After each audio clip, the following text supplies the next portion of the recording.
Joyingdan qimirlama hayvo. Nima gapni ishlaymi? Qo'lingni boshingga qo'yganda yerga tish cho'k. Nimalar bo'lyapti tushunmayapman. Cho'k dedim, suka. Zahroga yetish kerak. Tezroq xat hujjatlarni tayyorlab ishga kirishsin. Ha, aytgancha. Botirni tezlashtirish kerak. Oq soch bo'yicha ekspertiza xulosasini chiqarsin. Kelishdimi? Ra'no opa, agar shu ishim bo'lmaganda 5 yil oldin katta o'g'lingiz bosqichilikdan ayblanib, qamalib ketgan bo'lardi.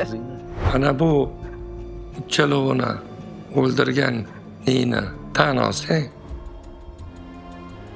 o'zingga ham yengil bo'ladi. Lekin ergashiga bundan keyin bizni nima kutayotganini o'zingiz ham yaxshi bilsangiz kerak. İşimizdan ayrılamiz, borimizdan ayrılamiz. Keyin tribunalga ham ketishimiz aniq.